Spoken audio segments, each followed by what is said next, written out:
मेरा मकान तोड़ने के लिए यहाँ पे कितनी भारी मात्रा में है। जेडीए की स्टेट लैंड दुनिया जहान की कब्जा है, लेकिन मेरा मकान तोड़ना है क्योंकि हम सच दिखाते हैं। थोड़ा सा टाइम मांग रहा हूँ मैं इनसे, लेकिन इनके पास टाइम नहीं है हमारे लिए। ये किसी का घर आप कैसे तोड़ सकते हैं सर? मैं एक जर्नलिस्ट हूँ सर। चल ये देखिए लाइव कर रहा है। मैंने आपसे बार बार बोला मैं भीख मांग के भी इनका घर बनवाऊंगा, चाहे कुछ भी हो जाए।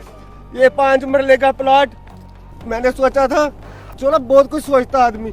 मैं आज अपने भाई को अपनी बेटी के हाथों से दिलवा रहा हूँ और रिटर्न में भी दूंगा, और मैं रिटर्न में भी दूंगा। ये 3 मरले का प्लॉट तोड़ा ना, मैं 5 दूंगा, 5 तोड़ा मैं 10 दूंगा।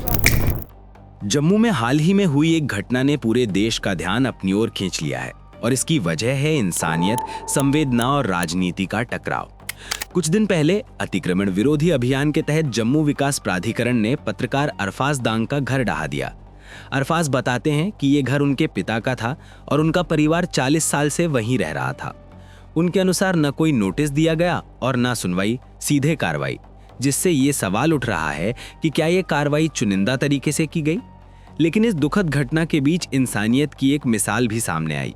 अरफाज के हिंदू पड़ोसी कुलदीप कुमार ने आगे बढ़कर बिना कोई शर्त अपने मुस्लिम पड़ोसी की मदद के लिए अपनी जमीन गिफ्ट कर दी ताकि वे अपना घर दोबारा बना सकें।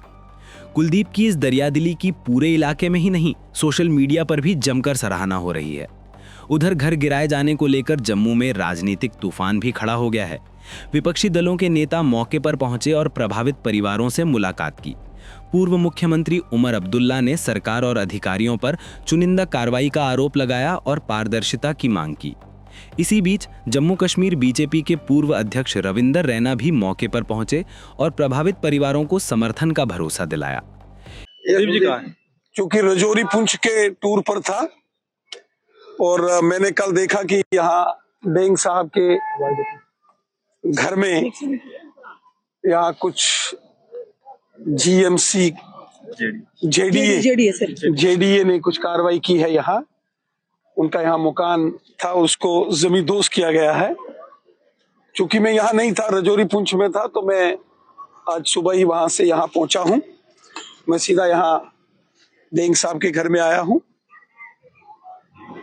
अब इसका क्या कानूनी रीजन रहा, मैंने कल रात को डेंग साहब से फोन पर बात की थी। जब मैंने सोशल मीडिया में ये सारा देखा कि यहाँ इनके मकान को जमींदोज किया गया, मुझे भी बड़ी तकलीफ हुई, बड़ी परेशानी हुई। क्योंकि हमारे प्राइम मिनिस्टर जनाब मोदी साहब ने हमेशा लोगों के मकान बनाए हैं। प्रधानमंत्री आवास योजना, लाखों करोड़ों गरीबों के मकान हम बनाते हैं, हम गिराने वालों में से नहीं है। लेकिन जब मैंने यहाँ डेंग साहब का मकान गिरते हुए देखा, मुझे बड़ी तकलीफ हुई, परेशानी हुई, और मैं आज यहाँ इनके घर में आया हूँ और इन्हें यकीन दहानी कराता हूँ कि इनकी हर संभव जो भी जितनी भी हो सकेगी इनकी मदद की जाएगी, हम करेंगे। हम भी यहाँ आए हैं और मैं खासकर, ये हमारा जम्मू कश्मीर है, इसको जम्मू कश्मीर कहते हैं कि अगर किसी मुसलमान भाई का मकान जो है वो निस्ते नाबूद किया गया, वो जमींदोज हो गया, तो पड़ोसी हिंदू खड़ा हो गया, ये ले 5 मरले में तेरे को अपनी जमीन से गिफ्ट देता हूँ। मैं कुलदीप साहब को और उनकी बेटी तानिया जी को भी मुबारक देता हूँ कि ये जज्बा रखना चाहिए, ये हिंदुस्तान है।